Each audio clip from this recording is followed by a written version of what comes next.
అయ్యో పాపం, అన్నం నీళ్లు లేకుండా పస్తులున్నారా వాళ్ళు? అవునమ్మా, ఏడకు వచ్చినాక మనం చూసాం. ఏడకి రాకముందు ఎన్ని పస్తులు ఉన్నారో పాపం. కానీ షాకులాంటి కుర్రాలమ్మా. ఈ రికమెండేషన్ దేశంలో ఆనవాయితీగా అనాథలుగా తిరుగుతున్న నిరుద్యోగులమ్మా పాపం. అయ్యయ్యో, వాళ్ళని మన ఇంటికి తీసుకురాలేకపోయావా? కన్న బిడ్డలకు అన్నం పెట్టుకునే యోగ్యత ఎలాగూ లేదు. నా చేత్తో వాళ్ళకి అన్నం పెట్టేదాన్ని. తీసుకురావచ్చమ్మా, కానీ అయ్యగారు అసలే కారాలు మిరియాలు నోరుతున్నారు. ఈ సంగతి ఆరికి తెలిస్తే నేను కూడా వాళ్ళతో చేరిపోవాలి. అయితే ఒక పని చేయి, అన్నం సర్దిస్తాను, తీసుకెళ్లి పెట్టు. మీ అయ్యగారు అడిగితే పక్కింట్లో తెచ్చారని చెప్పు. అట్టాగేనమ్మా, ఎట్టివ్వండి. బాబు భోజనం. ఏమిటి, ఆవిడ మాకు భోజనం పంపారా? అవును బాబు. మాకెందుకయ్యా భోజనం, మాకు మా డబ్బా కూడుందిగా. డబ్బా కూడా అంటారేంటి? తినే కూడే డబ్బాల్లో ఎట్టి పారి నుంచి వస్తుందంట. ఒంటెలు కడుపులో నీళ్లు దాసుకున్నట్టు దాసు తింటారంటే వీళ్ళు. డబ్బా కూడా ఆడైపోద్ది బాబు, డబ్బాలోనే ఉంటది. వచ్చే ఏడైనా తినొచ్చు. ఏమైనా ఇంకొకరింటి భోజనం తినడం అంత బాగోదు. ఒకరింటి భోజనం తిన్నా బాగోదు, మన కడుపులు మార్చుకుంటే మాత్రం బాగుంటదా? పెట్టుకుపోయిన పెద్దం కన్నా రెల్లిగడ్డి వేసాడన్నట్టు పెట్టుకు తినరా బాబు అంటే పెట్టుకుపోతారేంటి? వాళ్ళు వద్దంటున్నప్పుడు మనం బలవంతం చేయడం చాలా తప్పు. పారిన డబ్బా కూడి తినే వాళ్ళకి ఇంటి కూడేం రుచిత్తదే. అమ్మగారు చేపల పులుసు పెట్టినట్టున్నారు, గుమ్మగుమ్మలు ఆడిపోతుంది. తిరిగి తీసుకెడితే ఆవిడ బాధపడుతుంది. ఓ పని చేద్దాం, ఆ గూడ్స్ వ్యాగన్ కింద కూర్చుని నేను ముద్ద నీకు పెడతాను, నువ్వు ముద్ద నాకు పెట్టు, పులుసు అయిపోయేదాకా జుర్రేద్దాం. ఏంటి మావా అలా ఊపెత్తన్నావు? పులుసు అంతా ఇక్కడే కారిపోయేలాగుంది. వాళ్ళకి అదృష్టం లేకపోతే మనం వేసేస్తాం. పద తిందాం. తలుపులు మరీ మీరంత బాధపడ్డా మాకు ఇష్టం లేదు. తీసుకున్నారా? మీరు బాధపడుతున్నారు కాబట్టి తీసుకున్నాం అనమాట. ఇంకెప్పుడు తేకండి. చూడండి బాబు, పత్తులు ఉండడం మీకు సరదాగా ఉండొచ్చు, కానీ చూసేవాళ్ళకి చాలా బాధగా ఉంటది. కూకొని తినండి. బాబు, మరో చిన్న మనవి. అమ్మగారు ఎట్టినట్టు నేను తెచ్చినట్టు మా ఎస్ఎం గారికి మాత్రం తెలియనివ్వకండి. మీకు దండం పెడతాను. తెలిసిందంటే నా ఉద్యోగం పీకేసి పూరి ప్యాసింజర్ లో బదిలీని అది పంపించేస్తారు. ఆ పుణ్యం మీదే. కానీ నువ్వు రోజు తీసుకొస్తే మాత్రం చెప్తాను.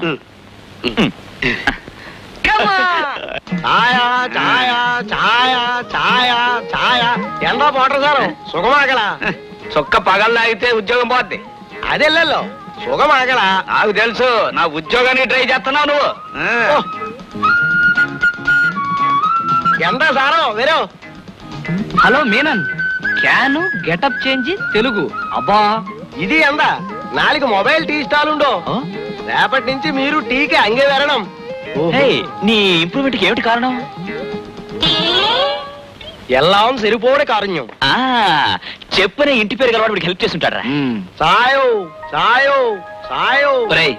ఈ ప్లాట్ఫామ్ మీద పోర్టర్ దగ్గర నుంచి మీనం దాకా అందరూ మంచి వాళ్ళేరా, ఒక్క మాస్టర్ తప్ప. ఆయన ఏమిట్రా మరీ అంత కర్కోటకుడు? ఒక మంచి లేదు, ఒక మంచి మాట లేదు. ఉట్టి రాతి మనిషి. ఈ లేట్ గా వచ్చి వెళ్లే రైలుతో విసిగిపోయి అలా అయిపోయాడ్రా. అర్థం చేసుకున్నారు కదా. ఏమయ్యా, మీ మొండితనం ఏమిటి, మీ వాలకం ఏమిటి? అతనెవరో రైలుకు వస్తాడు అంటారు, నిజంగా వస్తాడా? వస్తాడు సార్, తప్పకుండా వస్తాడు సార్. వస్తాడో చస్తాడో నాకు అనవసరం. అసలు మిమ్మల్ని పోలీసులకు అప్పగించాలి. పోనీలే చదువుకున్నాడు అని దయదలు చూదిరేస్తున్నాను. అది మీరు తక్షణం ఇక్కడి నుంచి ఖాళీ చేసి వెళ్ళిపోవాలి. మళ్ళీ నాకంటే కనిపించారు మర్యాద దక్కదు. పుష్ప, ఏమిటి హడావిడి పెళ్లి చూపులో? నీకు తెలియందే ఉంది, నా పెళ్లి ఒకటేగా మా అమ్మకు సమస్య. పెళ్లి కొడుకు ఏం చదువుకున్నాడు, ఏం చేస్తున్నాడు, ఎంత సంపాదిస్తున్నాడు, ఆస్తిపాస్తులేమిటి, కరాటే వచ్చా, వస్తే ఏ బెల్ట్, అవన్నీ నాకు తెలీదు. అయ్యో తెలీదా? ఇదేమైనా 3 గంటల సినిమా అనుకున్నావు చూసుకోవడానికి? జీవితాంతం కాపురం చేయాల్సిన మొగుడు. నాదేముంది, మా అమ్మ ఏం చెప్తే చేస్తాను. అమ్మ చెప్పిందట బుద్ధి లేదు, పైగా చదువుకున్నావెందుకు? అయినా అమ్మ ఎవరిని చెప్తే మనం చేసేసుకుంటావా? ఊరి చివరి తాడి చెట్టును కట్టుకుంటే కట్టుకుంటావా? నీలాంటి వాళ్ళు ఉండబట్టే ఆడవాళ్ళంటే లోకు అయిపోయింది. రండి.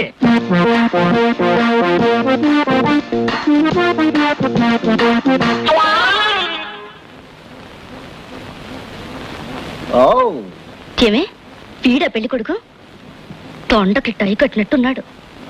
అరే వచ్చేసారా? లోపల కాస్త పనులు ఉండిపోయాను, అందుకని ఆలస్యమైంది. వచ్చి ఎంతసేపు అయింది? ఇప్పుడేనమ్మా. అబ్బాయి వచ్చాడా? ఎక్కడే అత్తయ్యా? ఉండండి, అమ్మాయిని తీసుకొస్తాను. నేను తీసుకొస్తాను. రావే పెళ్లి కూతురా, నీ కోసం పెళ్లి కొడుకు వచ్చాడు, చూసుకో. ఈవిడే పెళ్లి కూతురు, చూడండి. అత్తయ్యా, ఈ పిల్లెవరు? మా అమ్మాయితో పాటు చదువుకుంటుంది. పెళ్ళయిందా? ఇంకా లేదు. ఏం పాపం, ఈ పిల్లకు కూడా తండ్రి లేడా? ఏ, నువ్వు చేసుకుంటావా? ఎవరైనా నాకు అభ్యంతరం లేదు. ఇద్దరు అందంగానే ఉన్నారు. మా నాన్న అడిగిన కట్నం ఎవరిస్తే వాళ్ళనే చేసుకుంటారు. ఆహా, నీ కట్నం కూడా కావాలా? ఎందుకొద్దు? మామూలుగా మా వాడి రేటు 25,000. కానీ ఆ పిల్లకి తండ్రి ఎవరో తెలియదుగా, దానికి 10,000. ఆ పిల్లని మా ఇంటికి రానిచ్చినందుకు 10,000. ఆ పిల్లని కోరగా చెప్పుకున్నందుకు 10,000. పిల్లల్ని కనేందుకు 10,000. మా చుట్టాలందరినీ పెళ్లికి ఒప్పించినందుకు మరో 10,000. ఓహో, ఇలా రేట్లు పెంచుకుంటూ పోతే ఆ పిల్ల లోపల తీరిపోతాయన్నమాట. పోవు, కానీ డబ్బిస్తారుగా, సర్దుకుపోతాం. ఆహా, నాకు తెలియకడుగుతాను పెళ్లికొడు గారు, తమ ముఖాల విందాన్ని ఎప్పుడైనా అద్దంలో చూసుకున్నారా? మా ఇంట్లో అర్థం ఛీ! ఇప్పుడే గుడ్డు నుంచి వచ్చిన పిచ్చి పిల్లలా ఉన్నావు. నీ మొహానికి పెళ్లి కూడాను. మొహం చూడు. అమ్మా రాణి, తప్పమ్మా. ఏమిటిదంతా? మీరు ఊరుకోండి. ఇలాంటి సన్నాసులు పిలిచి మర్యాద చేసి పుష్పని సంతల జంతువులా చూపించాల్సిన కర్మ పట్టలేదు. వీడిని తీసుకెళ్లి గానుగద్ద మెడకి గంటలా కట్టాలి. శృతి మించిపోతున్నావు. ఎంతటితో ఆపాను. సంతోషించి మర్యాదగా బయటకు నడవండి.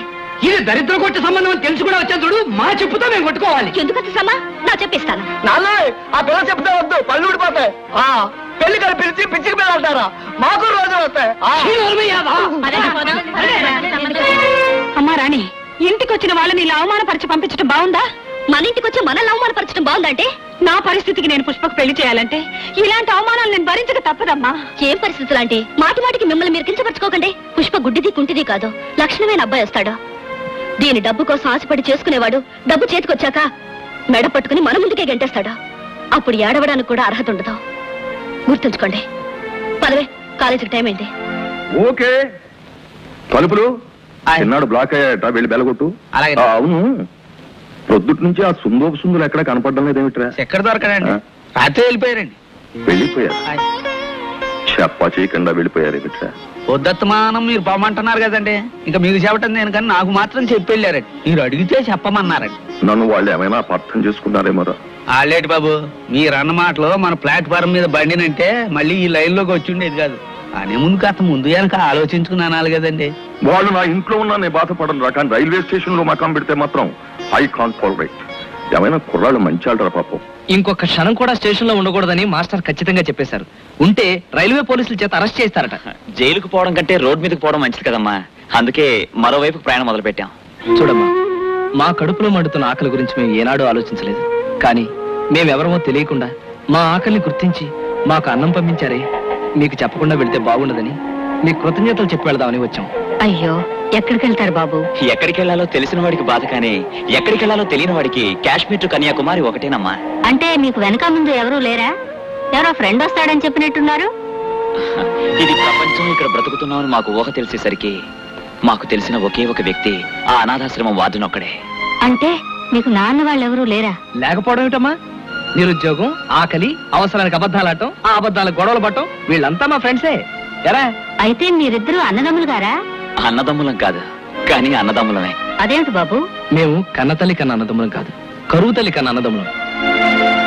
వస్తావమ్మా? ఆగండి, మీరెక్కడికి వెళ్ళటానికి వీల్లేదు. ఈ ఇంట్లోనే ఉంటారు. ఇక్కడ? ఓ, మాస్టర్ గారు వచ్చేదాకానా? వస్తే ఆయన ఏం చేస్తారయ్యా? మీరెప్పటికీ ఇక్కడే ఉంటారు. అమ్మో, ఈ విషయం మాస్టర్కి తెలిసిందంటే మమ్మల్ని చంపేస్తారు. స్టేషన్ లో ఆయన అధికారం చెల్లుతుంది గాని ఇంట్లో ఉండొద్దు అంటానికి ఆయన ఎవరయ్యా? ఎవరా? స్టేషన్ కి మాస్టర్ ని, ఇంటికి యజమాని. ఈ రెండు చోట్ల నేనే అధికారిని. ఏమయ్యా, మిమ్మల్ని అక్కడి నుంచి పోమంటే ఇక్కడికి తగులడ్డారా? అది కాదండి లక్ష్మి, చీర కొనమను, చింతపండు అడుగు, సినిమాకి తీసుకెళ్ళమని. అంతేగాని ముక్కు మొహం తెలియని మనుషులను మాత్రం వెనకేసుకు రాకు. అసలు వీళ్ళు టెర్రరిస్టులేమో అన్న అనుమానం.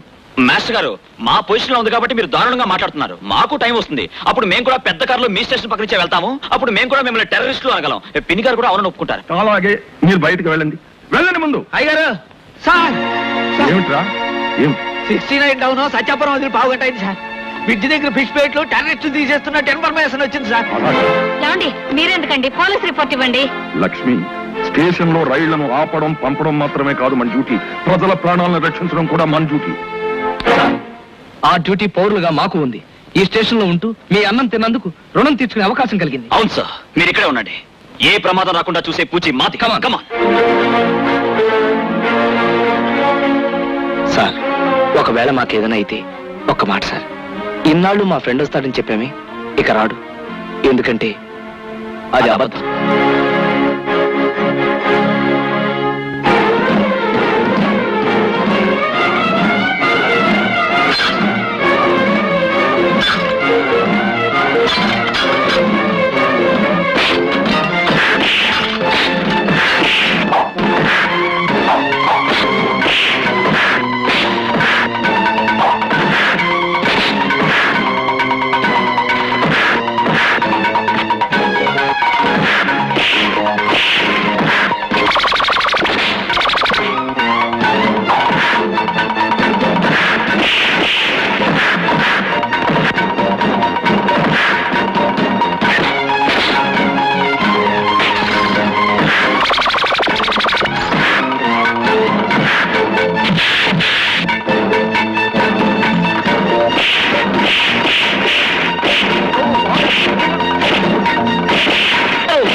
కంగారు పడకు. రక్తం. కంగారు పడకు. వస్తామండి.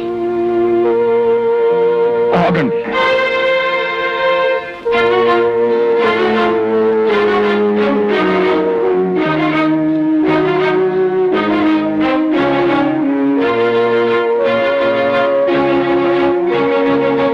నాకు బిడ్డలు లేరు కనుక మా ఇద్దరిలో ఎవరు ముందు పోయినా రెండో వారికి ఇది తోడుగా ఉండాలని దీన్ని కొనుక్కున్నాం.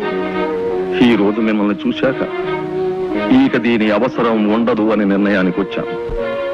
ఈ కర్రను విరిచేసి మా కన్న బిడ్డల్లా మీరు ఇక్కడే ఉండిపోతారు, లేక ఈ కర్రను మాకు వదిలేసి మాకు కాకుండా వెళ్ళిపోతారు. మీ ఇష్టం, మీరే నిర్ణయించుకోండి.